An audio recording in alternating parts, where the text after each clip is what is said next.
Chegamos à conclusão que o Brasil é o país do contrário, já que tudo que você acha que é certo, o Brasil faz o contrário. E o que você acha de uma mulher que pintou de batom uma estátua de pedra sendo condenada a 14 anos de prisão? Pois é, o Moraes que votou a favor de condenar essa mulher por 14 anos de prisão, por simplesmente riscar de batom uma estátua de pedra e ferro. Mas se você acha que isso aí é o nível extremo do que o Brasil pode chegar, você está bem enganado. Olha só isso aqui, STF determina multa coletiva de cerca de 30 milhões de reais para os reféns do 8 de janeiro. Multas milionárias, aí você pensa, esse povo aí é tudo bilionário, né? Nem vai fazer cosquinha no bolso deles. Aí que você se engana, meu amigo, no meio desse povo que está sendo condenado, está entre eles um morador de rua. Sim, uma pessoa que nem casa tem e muito menos dinheiro. Não tenho dinheiro nem para comer, como que vou pagar essa multa? Foi isso que disse o morador de rua, ele que foi preso por simplesmente estar ao redor de Brasília naquele fatídico 8 de janeiro. E há aquele esquerdista do mais militante possível que chega a dizer que estão cumprindo as leis, né? A democracia sendo cumprida. Pois é,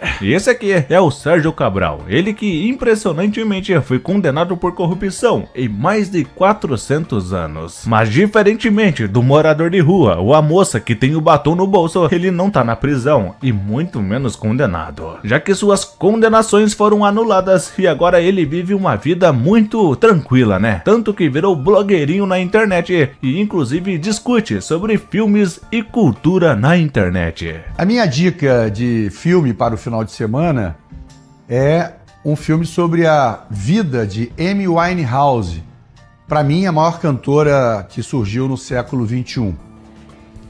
E como tudo no Brasil pode piorar, se preparem, porque mais uma vez parece que vai piorar de novo. Isso porque voltou mais uma vez aquele papo do X, né, da plataforma do Elon Musk. O Moraes que determinou que o X, o X e a Meta do Facebook, eles entreguem dados de contas do Alan dos Santos, o jornalista exilado nos Estados Unidos. E tudo leva a crer que a ofensiva agora vai ser contra a plataforma do Elon Musk, mas também contra a plataforma de Mark Zuckerberg, o Facebook. Ou seja, se antes era uma plataforma sendo bloqueada, agora parece que serão duas. Isso se o Instagram também não for no meio desse bolo, já que o Mark Zuckerberg é dono do Facebook, do Instagram e até do próprio WhatsApp. Ofensiva que tenta demonstrar o poder, já que a recuada lá contra o Eduardo Bolsonaro em arquivação lá do seu processo de apreensão do seu passaporte parece que não caiu muito bem. A imprensa que tenta disfarçar, né, todo aquele rolo, eles que falaram que o Eduardo Bolsonaro virou alvo de chacota em jantar na própria casa do Alexandre de Moraes. O ministro iluminado do Brasil que deu um jantar na sua própria casa para autoridades dos três poderes. Jantar desse que aconteceu horas depois do Moraes negar a apreensão do passaporte do Eduardo. Pois é, mas nesse jogo de poder sempre escala cada vez mais, e do jeito que tá andando as coisas, de tanto escalar, a gente vai chegar no Everest. Escalada essa que vem também lá do lado dos Estados Unidos, do governo americano, já que o que é dito, né, segundo rumores, os Estados Unidos, o governo americano, não vai reconhecer as eleições brasileiras em 2026, se caso Jair Bolsonaro não se candidate e não seja aceito como candidato. Ou seja, o governo americano, assim como fez na Venezuela, não vai aceitar, não vai reconhecer uma eleição sem oposição política. Uma democracia onde não exista a plena participação da oposição. Se forem umas eleições onde você tira o líder das pesquisas, né, o favorito para ganhar a eleição, se você leva ele, né, a julgamento, a toque de caixa, né, sem direito à ampla defesa, onde os advogados dele não tiveram acesso completo a todos os dados da investigação, dentre outras irregularidades ocorridas dentro desse processo, não dá para dizer que isso é democracia.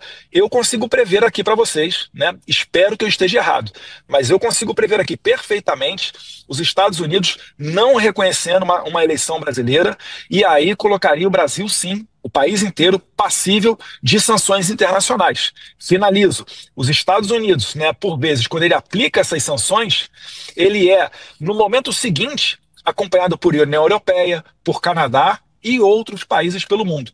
Espero que isso não ocorra. Ou seja, se fala tanto de democracia, né, que a esquerda aqui no Brasil, o Lula defende a democracia, que o próprio Brasil pode chegar a ter uma eleição não reconhecida pela maior democracia do mundo. Eleições essas que irão acontecer apenas em 2026, mas já estamos aí completamente afundados. Será que o Brasil aguenta até lá? Essa curva aqui é a taxa de juros. O Brasil que não vive uma pandemia, não vive uma guerra.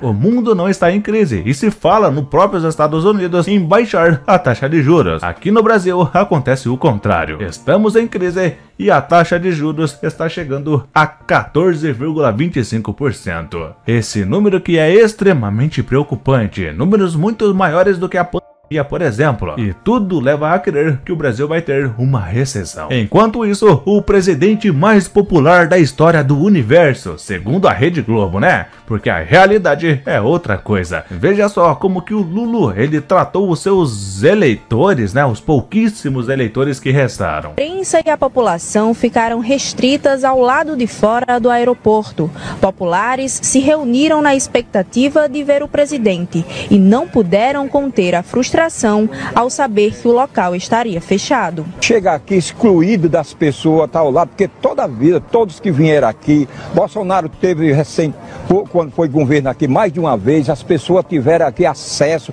Ele mesmo, o presidente Lula, às vezes foi presidente, veio mais de uma vez a Mossoró, teve o povo ao celular, estão excluindo como isso, as pessoas. Fico decepcionado ter saído de casa que nem tantas outras pessoas idosas que estão aqui, vieram para olhar o presidente da República. Isso é uma falta de respeito. Não é falta de respeito, meu amigo, é falta de amor mesmo. Aquele amor todo que vocês já achavam que tinham do Lula, com vocês, não tem. O Lula está mais preocupado mesmo é chegar no seu hotel 5 estrelas, deitar na sua cama de almofadas egípcias e ligar do seu ar-condicionado e viver uma vida de luxo. E como sempre, o próprio Bolsonaro diz, né? Eu já vi times sem torcida, mas presidente sem povo é a primeira vez. E primeira dama sem apoio nenhum é a primeira vez também. A Janja, ela que está acompanhando muito bem o seu Lulu, o seu maridão, e está despencando, despiorando em popularidade. A Janja que é desaprovada pela metade dos eleitores que a conhecem.